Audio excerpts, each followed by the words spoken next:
Bonjour à tous, continuons la découverte du manuel de sevrage. Alors maintenant je vais parler du sous-dosage parce que une chose qu'il faut bien savoir, c'est qu'on ne peut pas commencer un sevrage dans de bonnes conditions si on est déjà en état de manque.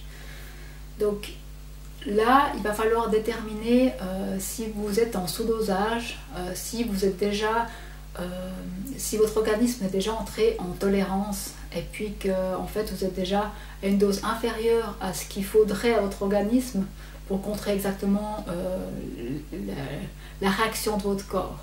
Si vous êtes en état de manque avant de commencer un sevrage, le sevrage il sera difficile parce que vous allez être en manque tout le long des diminutions. Donc ça va être plus compliqué. C'est possible, mais c'est plus compliqué.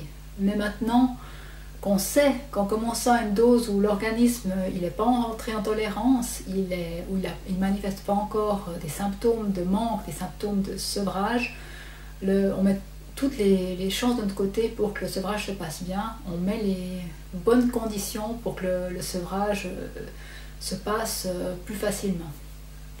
Alors, la dose de confort, c'est en quelque sorte, c'est la dose à laquelle vous vous sentiez bien. C'est la dernière dose à laquelle vous vous sentiez bien. Où il n'y avait pas ces manifestations de manque. Quand on est en manque, on est en sous-dosage. Alors, comment savoir si on est vraiment en sous-dosage? Une des techniques, c'est d'augmenter un peu la dose, généralement à la dernière dose où vous vous sentiez bien. Pendant une journée, vous essayez de l'augmenter. Et puis, si vous vous sentez mieux, c'est-à-dire qu'il y a moins de symptômes, c'est que vous êtes en sous-dosage et qu'il faudra remonter la dose prise à cette dose-là pour être dans votre zone de confort où vous n'avez pas des manifestations de manque et de sevrage. Par contre, si vous avez augmenté un peu la dose pour voir si vous étiez en sous-dosage, mais que vous êtes encore plus mal qu'avant, là, ça veut dire que le produit a un effet toxique sur vous et qu'il faudra aménager les conditions du sevrage. Donc là, vous revenez tout de suite à la dose à laquelle vous étiez et vous contactez votre médecin parce que là, il faudra adapter les conditions du sevrage. Mais pour trouver sa dose de confort, il faut donc vérifier si on est en sous-dosage ou pas. Si on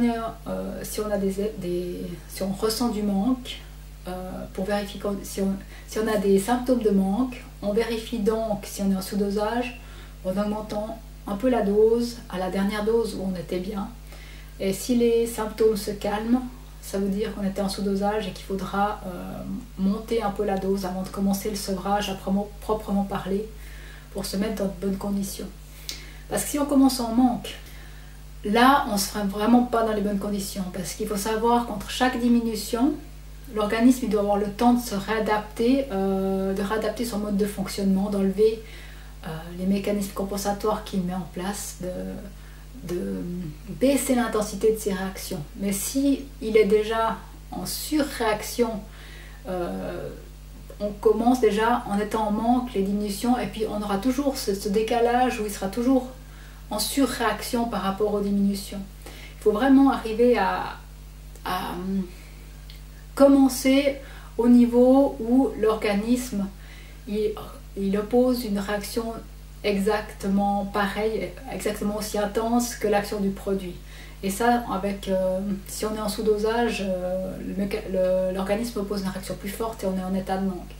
Remonter un peu la dose pour égaliser l'intensité de l'action du produit avec l'intensité de la réaction du corps, pour démarrer à un endroit un peu neutre quelque part, une sorte d'équilibre, et après on va diminuer petit à petit la prise, la quantité de médicaments et le corps aura le temps de s'y adapter gentiment parce qu'on va faire des paliers qui lui permettront de réadapter son mode de fonctionnement. Donc là on ne sentira pas la violence des symptômes de manque qui seraient là dès le départ et qui nous suivraient pendant tout le sevrage.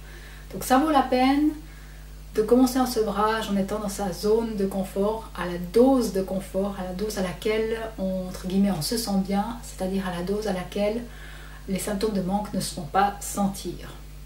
Après, voilà, je vous laisse vérifier si vous êtes en sous-dosage avec votre médecin en réaugmentant légèrement la dose prise pour voir si les symptômes diminuent. Dans ce cas-là, vous êtes en sous-dosage, il vous faudra augmenter à cette dose-là avant de commencer le sevrage. Et si en augmentant la quantité prise et que vous êtes encore plus mal, là il y a possibilité que la molécule soit toxique pour vous et qu'il va falloir accommoder le sevrage à cette composante.